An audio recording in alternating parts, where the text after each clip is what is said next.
صباح الفل، كل سنة وانتم طيبين. امبارح كان ماتش المنتخب. كانت أول مباراة نشوف فيها كابتن حسام حسن، كنا مستنيين هنشوف فكره عامل ازاي، اللعيبة هتنفذ ازاي، الأداء نفسه شكله هيبقى عامل ازاي. بس الموضوع ده يعني وصل عند بعض الناس إننا كنا مستنيين ايه. يعني السؤال الصح احنا كنا مستنيين نشوف ايه؟ هل احنا كنا مستنيين نشوف مثلا تيكي تاكا، مستنيين نشوف هجوم، مستنيين نشوف دفاع أقوى، مستنيين يعني احنا عايزين ايه؟ والإجابة بتاعتي أنا على السؤال ده هو إصرار الكابتن حسام حسن نفسه إن هو يلعب البطولة دي، برغم إن اتحاد الكورة طلب منه أو قال له ممكن ما تلعبش البطولة دي علشان يعني شكلك مبقاش وحش قدام الجمهور، أو ما فيش حد مثلا ينتقدك أو كلام زي كده. وده شيء منطقي يعني، بالمناسبة هو الراجل أصر، وده الصح برضه وده المنطقي. لأن أنت بطولة من دي هدفها إن أنت عايز تشوف إمكانيات اللعيبة بتاعتك ديت في الفكر بتاعك. عايز تشوف محمد هاني في الناحية اليمين بالفكر بتاعك ده هيبقى مناسب، ولا هتضطر ان انت مثلا هتعدل شويه حاجات تكتيكيه. يعني انا شايف الشغل كله مثلا امبارح كان من ناحيه محمد هاني. طب الشغل بتاع كابتن حسام مثلا انت عندك برضو كان بيعتمد على حاجه امبارح في التكتيك بتاعه، وهو انه بيخلي الباكات تطير. بس مكان الباكات بينزل اتنين نص الملعب، يعني بينزل ناحيه الباك الشمال امام عاشور بيقف على الخط. ده وقت ما احنا بنبني الهجمه، وقت ما احنا لسه بنطلع من الكوره من عند ابو جبل. وكذلك قفشه ناحيه اليمين بينزل يلعب كباك يمين، ومحمد هاني بيبقى طاير قدامه مثلا. فده كان شيء ايجابي شويه في بنى الهجمه، ولكن كان شيء سلبي فيه وهو لما الكوره بتتقطع مننا، او بتبقى المسافات بعيده خالص، يعني بتبقى الخطوط متباعده من خط الدفاع لخط الوسط، ومن خط الوسط لخط الهجوم.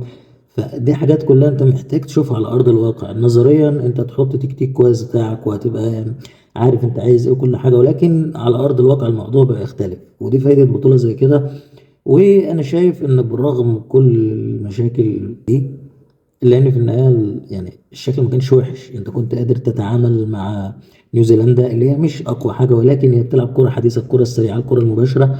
كمان حاجه مهمه جدا برضو عجبتني في اسلوب حسام حسن، وهي فكره اللعب المباشر على المرمى. مش هاخد وقت كتير ان هبني الهجمه.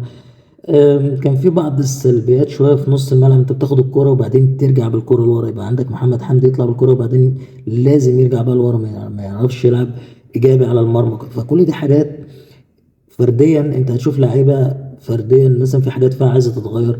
فرديا هتشوف لعيبه لا ما فيش، مش هينفع اغير في اللعيب ده مش هيكمل معايا. تكتيكيا لا، اللعيبه دي هتنفذ لي، لا ما عنديش لعيبه تنفذ لي الجزئيه دي، فهضطر اتنازل عنها مؤقتا دلوقتي. كل ده شغل مش هيبان غير من بطولات زي كده ومباريات زي كده.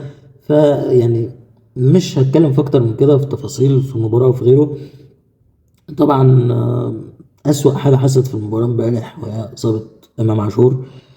إمام عاشور بالمناسبة اللي كان رأيي إن دوره كان مهم جدا، ولكن برضه لما طلع إمام عاشور كان في ميزة تانية في حمدي فتحي، وهي دفاعيا كان أقوى من إمام عاشور. فبرضه كان عاتي براح أكتر للمهاجمين.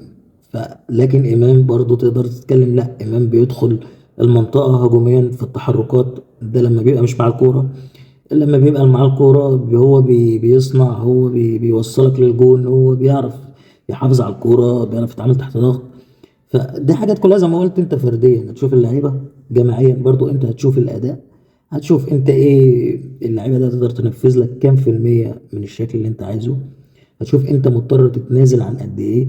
هتضطر تدور تشوف مثلا لعيبه لا انت كنت مقتنع بيها لكن دلوقتي ما عادش ينفع، انت بعد ما شفتها او اديت لها اكتر من فرصه مش هتبقى حاسس ان هي تنفذ لك اللي انت عايزه.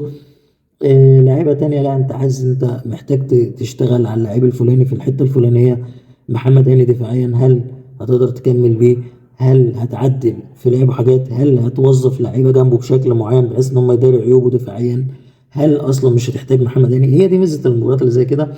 ده في رايي المنطقي اللي شفناه امبارح. اكتر من كده يبقى احنا مش بنتكلم كوره. يعني انت لو مستني تشوف اكتر من كده فبصراحه دي مش كوره يعني. بس وكل التوفيق لمنتخب مصر والنادي الاهلي، وكل سنه وانتم طيبين. شكرا.